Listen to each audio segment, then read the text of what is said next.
Good day, class. I am Miss Darcy K. Gabayaon, or you can call me Miss Darcy, and I'll be your teacher for today. Before anything else, everyone please stand up for the prayer. All together, in the name of the Father, and of the Son, and of the Holy Spirit. Amen.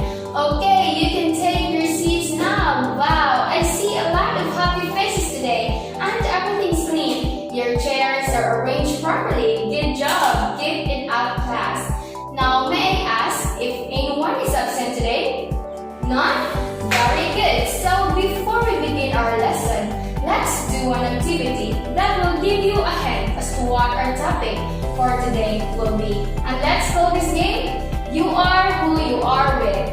Simply, I'm going to call a few students and ask about particular socialization agents they have and what they've learned from them. Are you all ready? Okay, let's get started. Can you tell me about the lessons you've learned from your family, Miss Initan? Yes, our family, particularly our parents, instilled in us the fundamentals of life and spiritual values. And what about you, Mr. Mata? What lessons have you taken from your peers? What? So you learned to burn alcoholic and now you are a drunkard? Oh my goodness. And lastly, what lessons have you learned from your community, Miss Darrow, apart from maintaining social distance? Yes, very well said. The more people we interact with, the more we learn from each of them. We'll be able to understand others as well as ourselves and even imitate them. Okay, well done. Thank you all for participating. Now, do you have any idea what our topic for today will be? Anyone? Yes, Ms. Rosasinia. Socialization? Well, yes, so that's close. Mr. Arsenal? Learning? Well, yes, considered. How about you, Ms. Margaret? Social learning? Yes, very good. Today's topic is behavioral learning theories and approaches to learning. But we'll be focusing solely on Albert Bandura's social learning theory, also known as observational learning.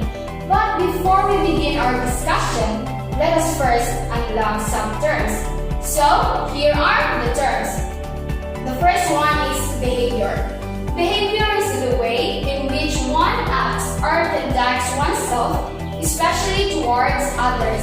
At some point, what they learn from others is their behavior. The second one is social. Social is relating to interaction with other people. Then the third one, learning. It is the activity or process of gaining knowledge or skill by observing, practicing, being taught, or experiencing something. The next, observation. It is the action or process of observing something or someone carefully in order to learn. Then model. These are the individuals that are observed. Imitate, to take or follow as a model. Reinforce, it is being rewarded, accepted, responded positively, or maybe negatively. So, we will encounter these terms as we go through our discussion. Now, what exactly is Albert Bandura's social learning theory? Social learning theory proposed by Albert Bandura emphasizes the importance of observing, modeling, and imitating the behaviors, attitudes, and emotional reactions of others. In observational learning, first the children observe the people around them behaving in various ways. Individuals that are observed are called models. In society, children are surrounded by many influential models, such as parents within the family, characters on children's TV, friends within the peer group, and teachers at school. These models provide examples of behavior to observe and imitate. Children pay attention to some of these people and encode their behavior. At a later time, they may imitate the behavior they have observed. So, this theory proposes that people can learn both directly and indirectly by observing others. This theory also emphasizes that we learn not only how to perform a behavior, but also what will happen to us in a specific situation if we do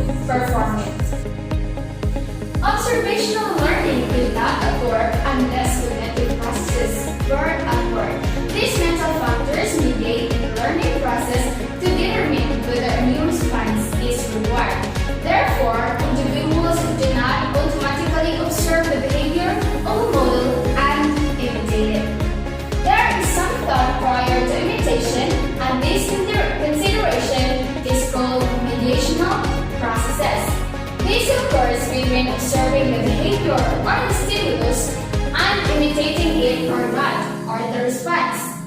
These are the four mediational processes proposed by Bandura. The first one is attention.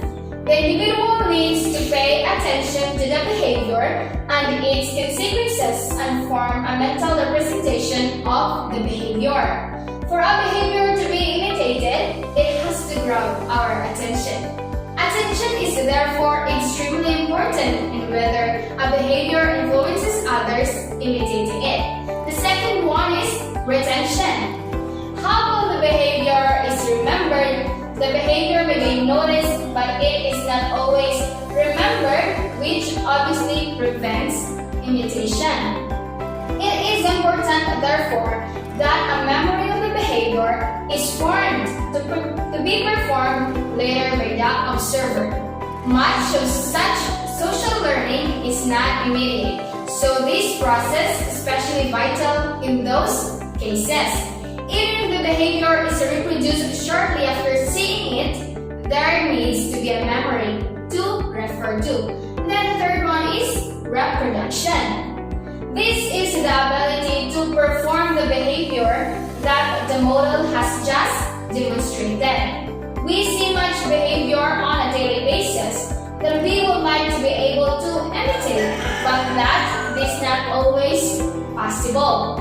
We are limited by our physical ability, and that for that reason, even if we wish to reproduce the behavior, we cannot. This influences our decisions whether to try and imitate it or not. Imagine the scenario of a 90-year-old lady who struggles to walk watching dancing on ice. She may appreciate that the skills is a desirable one, but she will not attempt to imitate it because she physically cannot do it. Then the fourth one is motivation. The will to perform the behavior. The rewards and punishment that follow a behavior will be considered by the observer. If the perceived rewards outweigh the perceived cost, then the behavior will be more likely to be imitated by the behavior. If the vicarious reinforcement is not seen to be important enough to the observer, then they will not imitate the behavior. Okay, so let's proceed to the cognitive factors in social learning. So these are the following. First one is learning without performance. Bandura makes a distinction between learning through observation and the actual imitation of what has been learned. The second one is cognitive processing during learning. Social learning theories contend that attention is a critical factor in learning. Then, expectations. As a result of being reinforced, people form expectations about the consequences that future behaviors are likely to bring. Then, reciprocal causation. Bandura proposed that behavior can influence both the environment and the person. The last one is modeling. There are different types of models. There is a live model, the actual person demonstrating the behavior. Okay, so to sum this up, the general principles of social learning theory are: people can learn by observing the behavior of others and the outcomes of those behavior.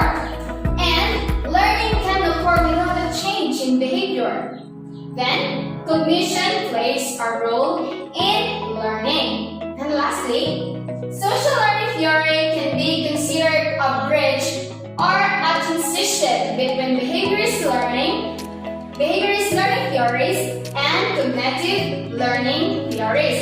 So, this concludes our discussion, and I hope you gained something from me and that you will not only learn, but will also perform or use your learnings in some way. Okay, on one more sheet of paper, answer the following questions to test your understanding of our topic. I'll only give you 3 minutes. Okay,